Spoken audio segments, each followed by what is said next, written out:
Imagine a conflict in the Taiwan Strait that doesn't end with carrier strike groups or hypersonic missiles. It ends when the ammunition runs out. Day 8 of sustained combat operations. US and allied precision-guided munitions, the SM-6 interceptors, the LRASM anti-ship missiles, the weapons designed to keep Chinese naval forces at standoff range, functionally exhausted. The carrier strike groups are forced to withdraw beyond the second island chain. The air campaign degrades, and the ground forces positioned on Taiwan need something far more basic than any of it. They need 155mm artillery shells, not thousands, hundreds of thousands. And the stockpile that was supposed to sustain them through the first 30 days of conflict is at 30%, maybe less. Not in theory, not on paper. In the depletion rates from every major CSIS and Heritage Foundation Taiwan wargame conducted since 2023, the United States Army is currently producing 40,155mm artillery shells per month. 40,000!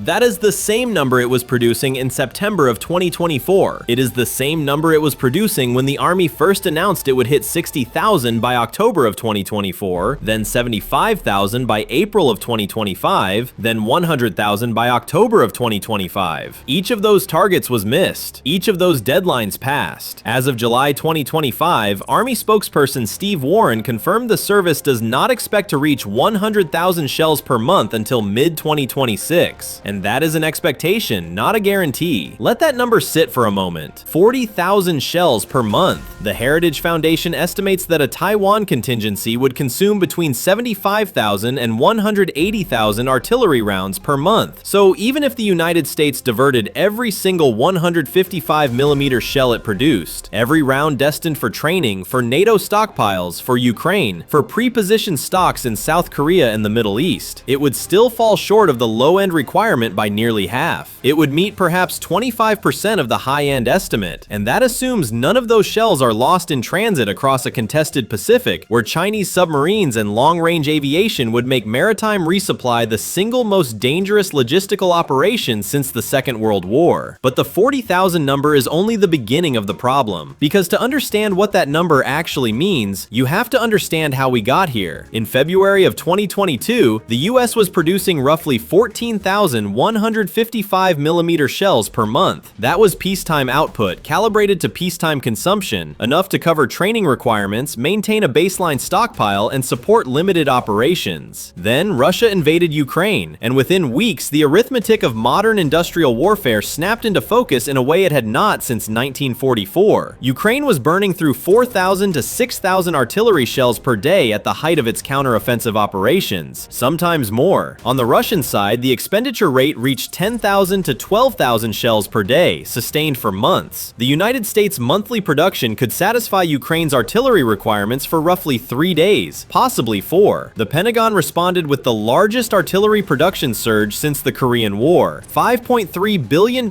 in contracts to expand domestic capacity, new metal parts fabrication lines, new load assemble pack facilities. The Army's stated production goals escalated rapidly, 60,000 per month by October 2024, then 75,000 by spring 2025, then 100,000 by October 2025. The trajectory on a PowerPoint slide looked achievable. On a factory floor, it collided with 50 years of deindustrialization. Here is the supply chain reality that no production target captured. The United States has not domestically produced TNT, the primary explosive fill for standard 155mm high explosive shells, since the 1980s. For 4 decades, the arsenal of democracy relied on imported explosive compounds, primarily from allies in Europe and Asia, supplemented by stockpiles that predated the fall of the Berlin Wall. In November of 2024, the Army awarded a $435 million contract to Repkon USA to build a TNT production facility in Graham, Kentucky. It will be the first domestic TNT plant in 40 years. It will not be operational until 2027 at the earliest. That is the explosive fill. The metal bodies of the shells themselves require specialized forging capacity, the ability to take raw steel billets and shape them into precision artillery projectile bodies at high volume. The US had exactly one plant performing this work before the Ukraine war, the Scranton Army Ammunition Plant in Pennsylvania, a facility that opened in 1952 and had been operating well below capacity for decades. The Army has since expanded metal parts production to additional facilities, but the bottleneck is not primarily about floor space. It is about skilled labor. It is about the machine tools that only a handful of global suppliers produce. It is about the fact that you cannot simply flip a switch and convert a commercial forging plant into a military-grade artillery shell line. The tolerances, the metallurgy, the quality control requirements are fundamentally different.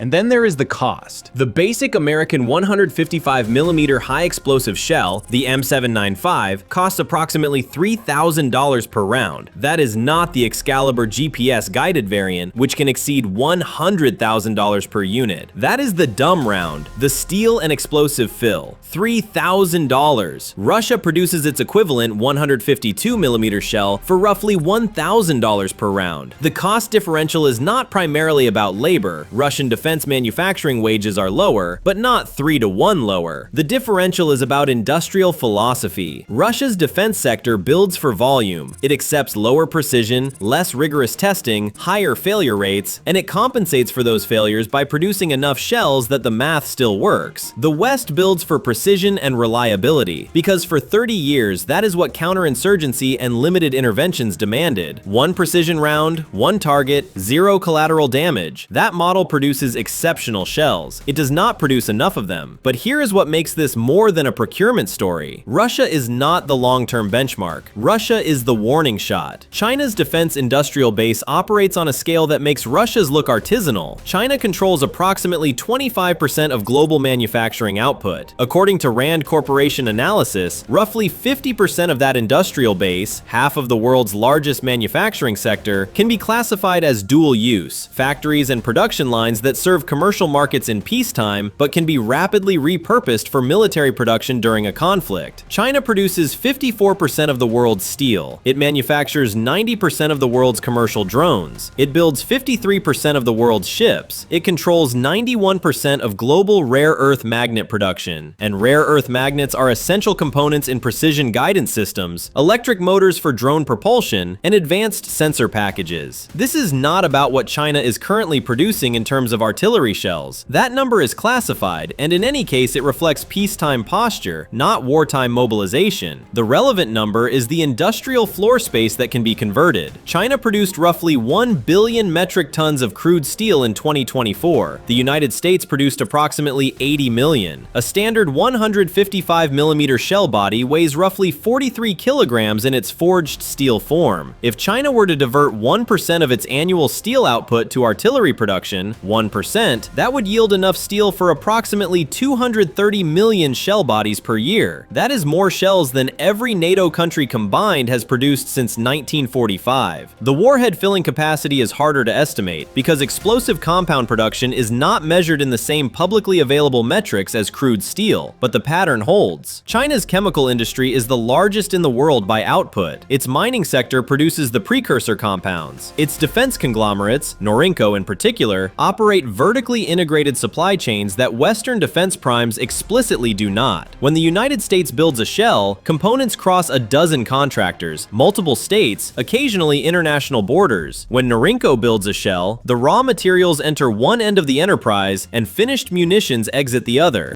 This is the strategic mathematics that Russia's war in Ukraine exposed and that China's planners have presumably absorbed in detail. Not the specific production numbers. Those are inputs that change with budgets and politics. The structural asymmetry. The West optimizes defense procurement for efficiency in peacetime, just-in-time supply chains, competitive bidding, minimum sustaining stockpiles, and a handful of highly capable but extremely expensive platforms. China optimizes for industrial surge capacity, excess production capability in dual-use sectors, state-directed allocation of raw materials, and the understanding that in a peer conflict, the decisive metric is not the performance of any single round, but the total weight of metal that can be delivered onto target positions over a 30-day, 60-day, 90-day campaign. The Iran conflict of 2025 and 2026 provided a live-fire test of this thesis, and the results were not reassuring. In 16 days of operations against Iranian air defenses and naval assets, assets, the United States expended approximately 46% of its pre-war stockpile of key defensive and offensive munitions. That is not artillery, that is missiles. But the pattern is identical. According to a Center for Strategic and International Studies assessment published in May of 2026, restoring U.S. munitions stockpiles to pre-Iran war levels will take between 1 and 4 years, depending on the weapon system. 1 to 4 years to rebuild what 16 days consumed. And the Iran war was not a peer conflict. It was a regional power with no domestic precision munitions industry, no blue water navy, and no ability to interdict U.S. supply lines. China presents all three of those challenges simultaneously. Now combine the two conflicts. The Iran war depleted the stockpiles. A Taiwan contingency would demand replacement at a rate and volume the industrial base cannot meet, using stockpiles that are already below pre-war levels. The munitions that CSIS projects would be exhausted within 5 to 10 days of sustained Pacific operations are the same munitions the United States is already struggling to replenish after Iran. There is no second stockpile. There is no reserve surge capacity that has not already been activated. What exists is what you get. This is not a prediction of defeat. It is an observation about industrial physics. And this is where the conversation typically pivots to technology, to loitering munitions, to autonomous systems, to the idea that precision will substitute for mass. But here's the problem with that argument.